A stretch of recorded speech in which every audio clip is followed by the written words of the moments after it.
Mike Scharfenberg, Game Plan You today, and welcome to another edition of Interview with Influencers. And as always, thank you for spending part of your day with us. And before we bring out our special guest today, I was doing some reflecting this morning, and this is, believe it or not, it's our 17th edition of the show. And then coming into this, it was my first venture into podcasting, and it came about right about when the pandemic hit. We were all going through some tough times in the world, especially in the sports space. And that's where this podcast was born. And it's for you, the career seekers out there. And the support that we've gotten has been incredible, not just from the career seekers and our Interview with Influencer community, but from all of the incredible professionals that have volunteered their time to come on and speak to me and speak to you, and to provide that support service for all of you out there. That are grinding through and getting ready for a huge Q1 of 2021. So again, this wouldn't be possible without all of you. So just thank you for all the support. And as long as you continue to see value in what we're bringing here with the show, we're going to keep the train going and keep providing some great content for you. So with that said, let's get to our special guest. He's a former colleague of mine and really just one of the best people and professionals I've worked with in my short time in my career. He is the executive director of business development with the Hartford Yard Goats. And let's give a virtual round of applause to Steve Gibbons. Steve, welcome. Hey, Mike. How are you? I'm doing well. How about yourself? Good. Congratulations on number 17. And here's to many more. No, I appreciate it. I know 17 was a little bit of a random number. You normally do 10, 15, 20, but it was one of those mornings. I was reflecting on a lot of things, and just from where we were to where we've been now and where we're going, I think it's just been incredible. And I just want to thank you for taking the time and for coming on. Oh, it's my honor. Thank you. I love it. Yeah, I appreciate it. And speaking of reflecting, just from our perspective and when we first connected, it was about a year ago. Can you believe it's been a year since the first time we connected? No, I mean, it seems like just a couple months ago, but it's been a crazy 2020. But when we talked last week, I can't believe it's already been a year since we first met and interviewed. So. Yeah. I mean, and we'll get into that a little bit later, but it's crazy how things can change in a year. And how honestly in a day, you don't know what tomorrow brings. So it's just so important to take every day and as a blessing and stay positive and continue to better yourself and enjoy the time that you have. So I love that. And I think speaking of positivity, let's take a step way back from where we are now and talk about you and your career journey. So, I always like to start out with framing in how every professional's journey is different to get to where you are today. So, if you can hit on how you discovered the business side of sports, and then walk us through your journey of, your first venture in the space and how that helped you get to where you are today. Sure. So I grew up in Kansas City, Missouri, born and raised in Kansas City, and went to the University of Missouri, Columbia for my undergraduate degree. And I was taking arts and sciences classes and business classes. And really the first 3 years of school just didn't know what I wanted to do after college.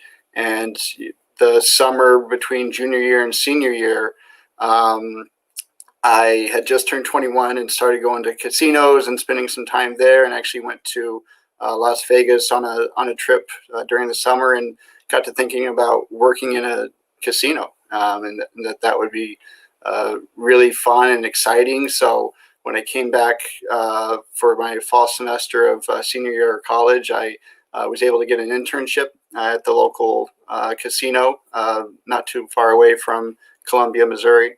And I was the marketing intern there. So I did some promotions, some marketing, some database, some sales. And it was 4 or 5 month internship. Got some great experiences there, but also you saw parts of it that you didn't really like and want as part of your career, and you're just not having any windows. It was kind of dark in there. Smelled like smoke after I came back from work every day, which at that time you could still smoke in casinos. So I think that's changed considerably since then. But then you see people like, just sitting at the slot machines and, just spending hours on end there. And I got to thinking about, what I want to do for a career, and that probably wouldn't be it. But I grew up in Kansas City, so grew up going to Kansas City Royals games, Kansas City Chiefs games, some minor league hockey games, and minor league, it wasn't basketball. No, we ended up doing college basketball games. So sports was always a huge part of my life, and I played soccer growing up. So I thought, I'm not nearly good enough to play professional sports, but how could I work in professional sports and make a career out of it? So did some searching online, and found Game Face Academy, which was headquartered in Tualatin, Oregon. And it was a 2-week academy run by top sales professionals in the major league sports and minor league sports. And I was able to get in there, and I went to Oregon for 2 weeks and learned from them the ins and outs of breaking into the sports industry. And a lot of that was based on ticket sales. And we actually sold season tickets while we were there for Arizona State University football. And I did that and made my first sales there, and found out I loved it. And part of that academy was actually placement. So they acted as a placement service. And one of the teams they worked with was the New Haven County Cutters in New Haven, Connecticut. So I went through some interviews with other teams and with New Haven, and actually came out to Connecticut during Labor Day weekend of 2005. And I interviewed with the GM. I saw what they were doing at historic Yale Field in New Haven, and I saw myself there as a member of the team, and I was able to get the position and moved from Kansas City, Missouri to New Haven, Connecticut, just a few months after graduating college. And at the time, all I knew about Connecticut is that you spelled it connect, I cut. But learned that it was a lot of fun working in professional sports. So I was there for 2 years, from starting really in group ticket sales with schools and little leagues and birthday parties and some corporate outings and sponsorships. And then my second year there, I took over as the box office manager, so helping to run the box office and processing all the ticket contracts we had, and running the actual box office on game days and the staff in there. So after 2 years, that team folded, and it was no longer a team. And I ended up finding a position in Norwich with the Connecticut Defenders, which was the AA affiliate of the San Francisco Giants at the time. So started there for the 2008 and 2009 seasons. I was in group sales there. So again, working with local businesses and organizations to bring them out to the ballpark. And I ended up as the director of group sales my second year there, so running the group sales team. And then after 2 years, that team relocated down to Richmond, Virginia, to become the Richmond Flying Squirrels. So I was able to get a position after that with the New Britain Rockcats. So they had, saw that I had 4 years of sales experience in Connecticut in minor league baseball, and started my tenure with my current franchise in 2010. So this is going to be my 12th season with this franchise. So it's amazing. There's been a lot of fun moments over the last 16 years, and I'm thankful to have more and more responsibility as the years progress with this organization, and proud of what we've been able to do. Doing big things. And for those of you who don't know, the New Britain Rockcats transferred over and are now the Hartford Yard Goats.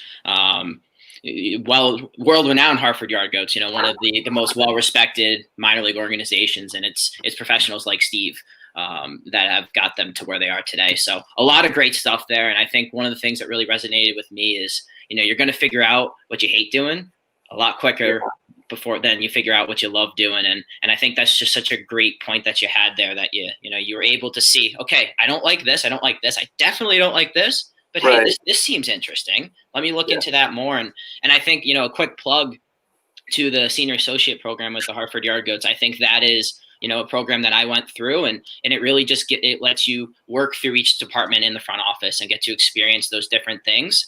And then, you check the boxes, there's some Right. that you like, some that you don't like. So, a quick plug for that. When things start to open up again, I know you'll be looking to formulate a new team there. So, career seekers out there, take note. It's coming. It's coming. It's coming. Yeah. But I think it's just getting out there and getting experience too, right? I mean, you moved from role to role, but if you're not willing to go out there and get that experience, you're just going to class and taking your exams and that's it. When you get out, you're not going to know what you want to do, and you're not going to have any experience. So get out there, and get experience. But so speaking to your current role, I know you kind of finished off there. I think it's a great transition. Can you elaborate and go into a little bit about what you do specifically as the executive director of business development, and then talk about some skills that you think have helped you really flourish in that role? Sure. I'm currently the executive director of business development for the Hartford Yard Goats, so AA affiliate of the Colorado Rockies. We play at Dunkin' Donuts Park in Hartford, right at the intersection of I-91 and I-84, right in downtown Hartford. So currently, as the executive director of business development, my main focus is as part of the sponsorship team and working with local businesses and organizations to get their messaging across to our fans at games or on our social media platforms, and become a member and part of the overall experience. And at the same time, working with those businesses and organizations to bring out their own staff or their own clients to keep those relationships growing. So I do the sponsorship sales and part of the sponsorship team that works with these businesses to do that, but also I help run the sponsorship department and make sure that we have all the assets and inventory, that keeping track of what's sold, what's open, our pipeline, and what we expect to be coming in, and keeping the sponsorship team organized so that we're able to be where we need to be at the end of each year. I also work with our ticket sales team to be a member of that team, in helping the ticket sales team to reach their goal or our goal for each year, and contribute that way. As Mike said, I manage our professional development program, which works with undergraduates and graduates in introducing them to a career in sports and in minor league baseball, and the different departments that we have, and getting a taste of what it's like to work in those departments. And then, whether it's summer associates and you're an undergrad and you just don't really know what you want to do in sports, you're able to rotate among different departments each couple of weeks. And then we have our senior associate program that is really starting in the off season, and helping each department get to where they need to be at the end of each season, and seeing themselves as a member of that department, and giving them some great knowledge of that department, and how they how they can sharpen their own skills and become sports professionals. So whether that's with our organization or with another sports organization, or at the very least get transferable skills to use in their whatever career path they choose after. I love it. It's at the end of the day, like you said, when you got your start, it was in the ticket sales side, right? But it's you're creating a memorable experience for the client and the customer and the partner, and that's what you're doing today. It's the same. Right. It's the same thing. It all comes together. It may look a little bit different with the presentation and how you work with them, but at the end of the day, it's the same goal. And the one thing I love that you hit on as well, I got my start in Major League Baseball, where my role is very narrow. You're banging the phones, you're building relationships. That's it. And I think that's the beauty of minor league sports, and what really opened my eyes in my time in Hartford is you get your hands on everything. You get to work with different things. I mean, just look how many different hats you wear underneath your title. So I think that is just what's so great with minor league baseball.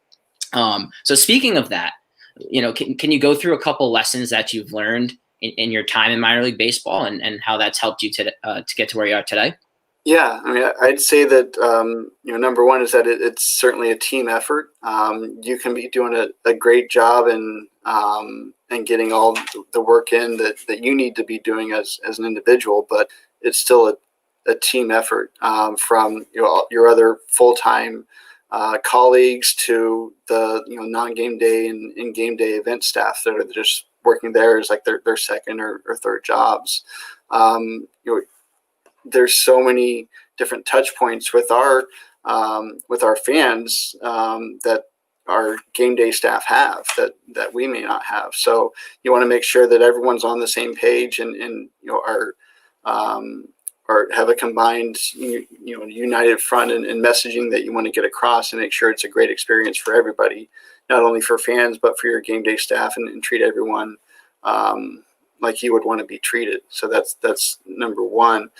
Two is that I feel like while we're not essential personnel, saving lives, I feel like what we do matters. The 3 hours of a break that a family has together matters. Being able to treat employees, for a company to be able to come out and treat their employees or their clients to some fun and entertainment with their families matters.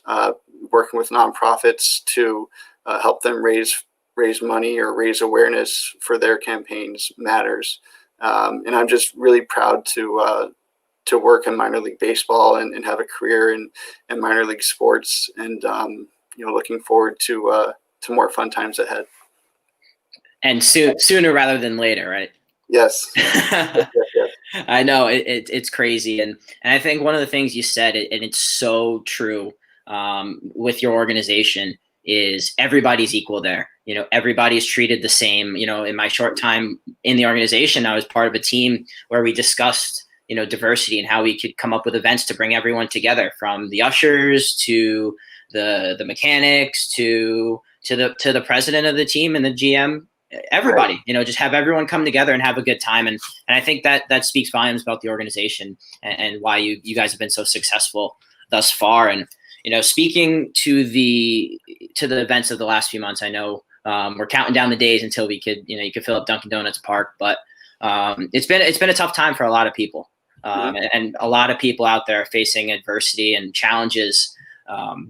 So speak to those people right now. If you could speak to a moment in your career where you faced adversity, and what were some of the mechanisms that you used to cope with that adversity? Sure. I think I feel like there's been some sort of adversity at each of the teams that I've worked with. In New Haven, it was independent ball after the New Haven Ravens left, who were a AA affiliate that relocated to Manchester, New Hampshire, to become the New Hampshire Fisher Cats. So we were bringing a new brand of baseball to New Haven, and it wasn't affiliated, but it was still fun and entertainment. So it was the difficulty was that people weren't sure what this league was all about, and who the players were, and you had to say, well, they're still professional players. They're still trying to make their way up to the major leagues. But for the fans, it's still fun. It's entertainment. It's family time. It's time with your employees, your clients. And once we were able to get that messaging to them and across, it made it a little bit easier for them to realize that it's something that was worth their time and efforts and investments. Then moving to Connecticut with the Defenders in Norwich, there were whispers in my first season of the organization was kind of the bottom feeder of the league in attendance. So there were whispers my first year that there was a chance the team would relocate out of the state. And then in 2009, our last season in Norwich, it was almost a guarantee at that point that it would probably be the last season in Norwich. But so my goal as an individual was to make sure that I did whatever I needed to do to prove my case to wherever I went next, that I was a good minor league executive and could be beneficial to a group sales or ticket sales or sponsorship team. So I made it my goal to have the best year I possibly could and bring in the most money I possibly could for the organization. And then once going to New Britain, and in 2015 was our last year in New Britain before we relocated to Hartford, Connecticut. And it was a 12-mile move from New Britain to Hartford. But there were a lot of people that were skeptical of it being an actual successful move.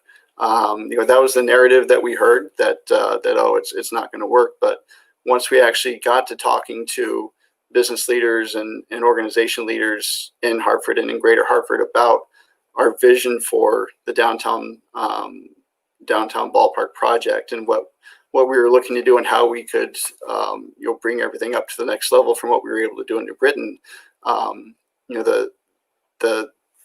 the messaging that we were able to come across was very positive, and we got a lot of good interest. So I would just say,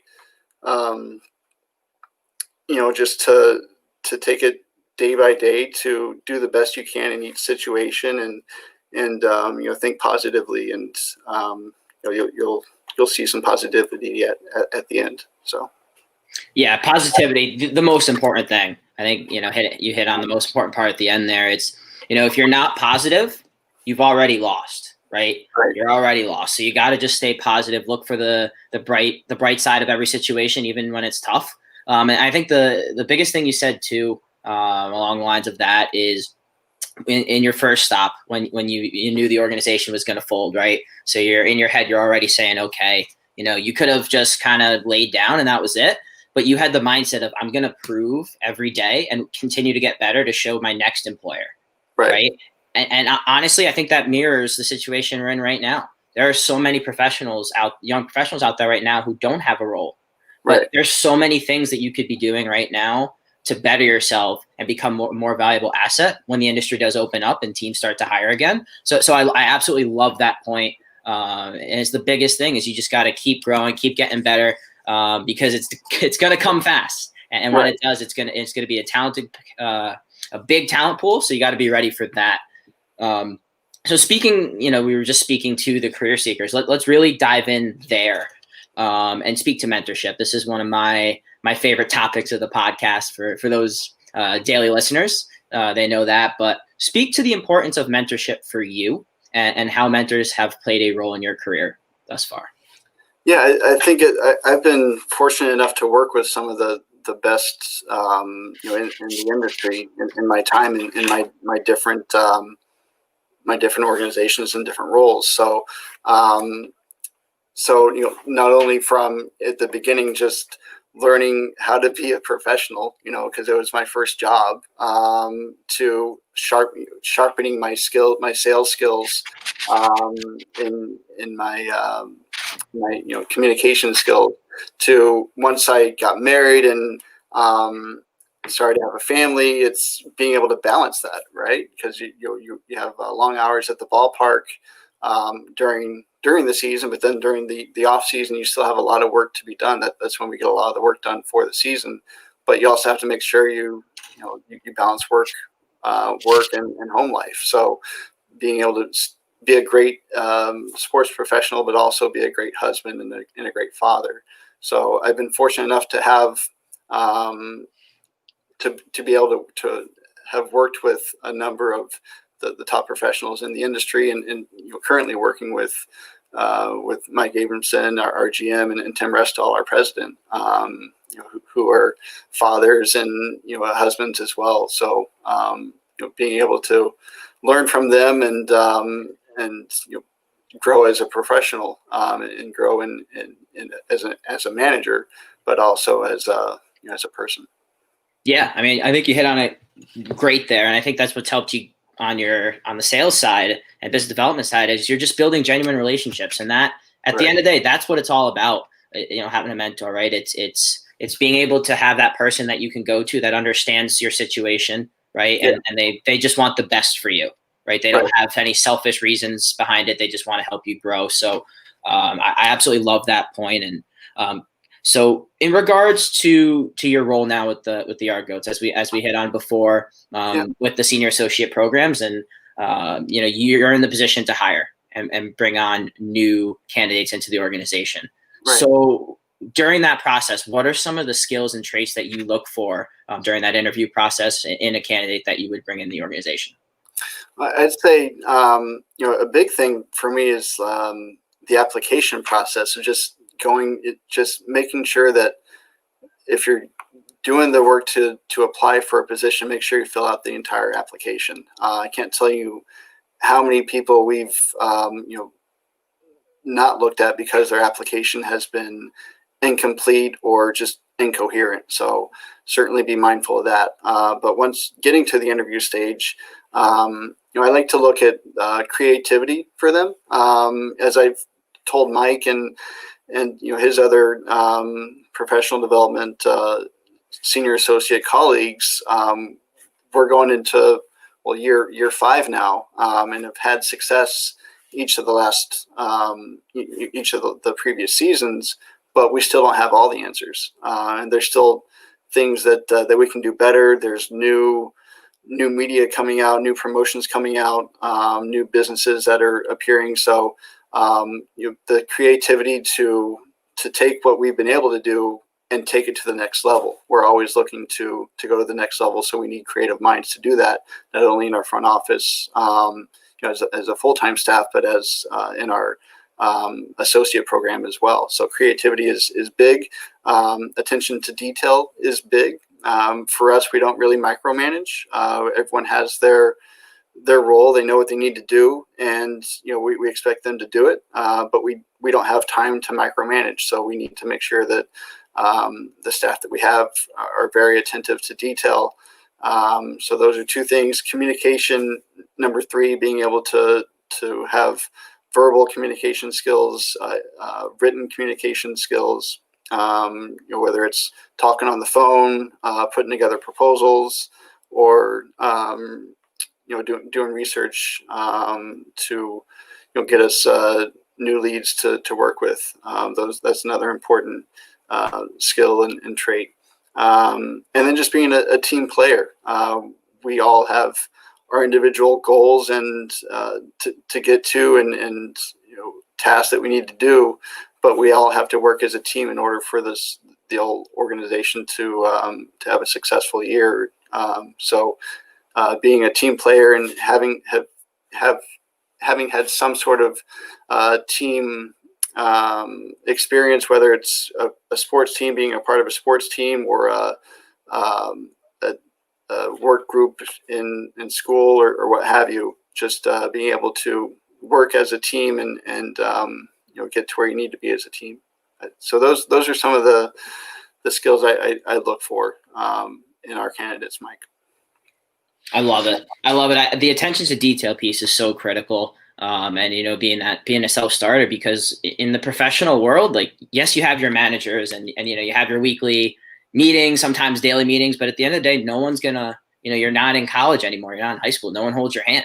Right. So you need to be able to be trusted to go out there and do the job. And I think that's one thing about the Yard Goats organization is they trust you. Right. If they bring you on part of the team, like they trust that you're going to do the job. And that kind of hits on the creativity piece too. I mean, that's so essential, that, being able to not just have a list and do things the old stereotypical way, right? Think outside the box, come up with that next great idea. I love all of that stuff. And I think that's what career seekers could be doing right now. And we'll get into that topic next, but be creative. How are you going to grow right now? It's all creativity. There's not X, Y, and Z ways that you can grow your personal brand right now.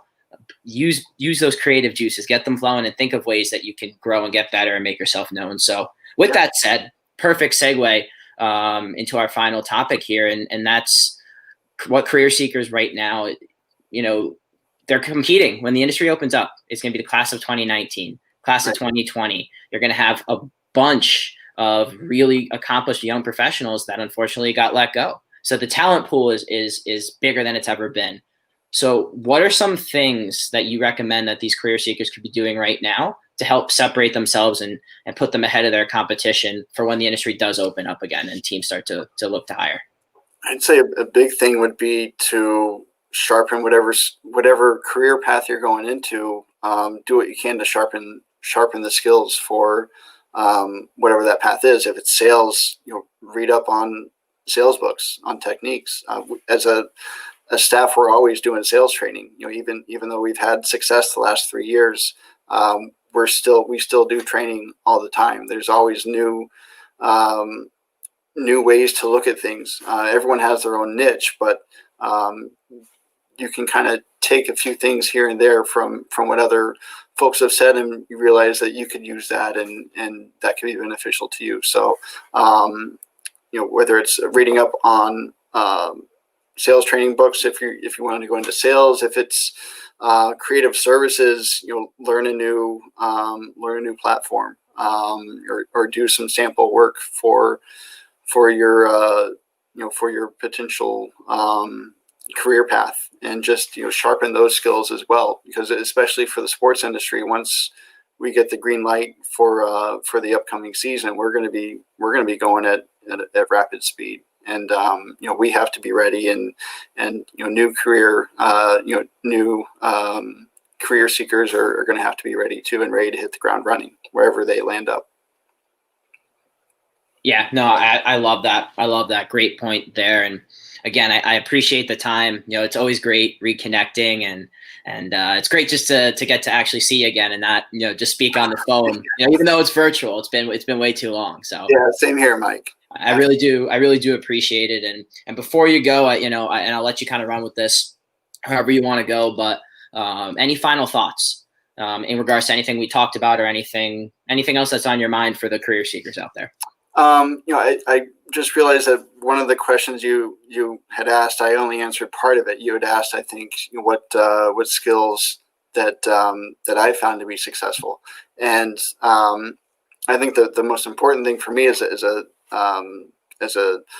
director of business development and bringing in new business is just listening to our current clients, our prospective clients on what their needs are, and what they're trying to do, and then having the knowledge of our assets to be able to say, yes, we can make that happen with this. So listening is certainly important, and then just the written, verbal and written communication is certainly important. Something that I use every day, and then. I'm just excited to be here. Happy that I could be number 17 for you. And, I'm on LinkedIn. So if you have any questions, I'm happy to chat with you about my experiences, and, lend whatever help I can to you. I love it. And look at that. You're still, even though we're virtual, you're still catching my, I missed that second part of the question. So you're taking care of me. I appreciate it.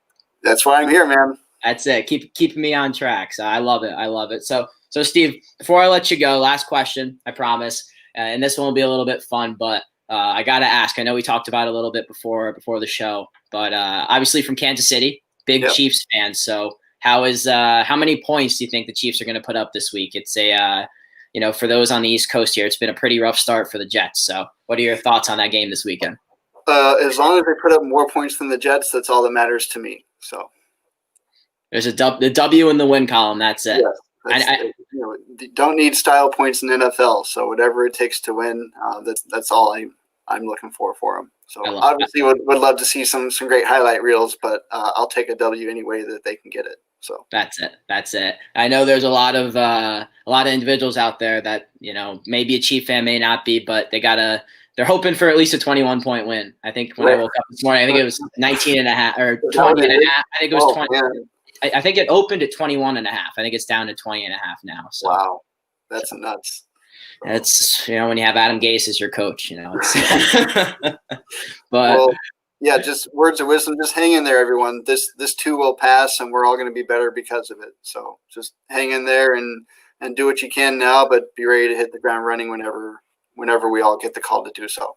I couldn't have said it better myself. Great way to end it. So, Steve, again, thank you so much. We'll reconnect soon. So, on behalf of Game Plan U, that's Steve. This is Mike. Keep swinging, guys, and we will see you next time. Have a great rest of your week.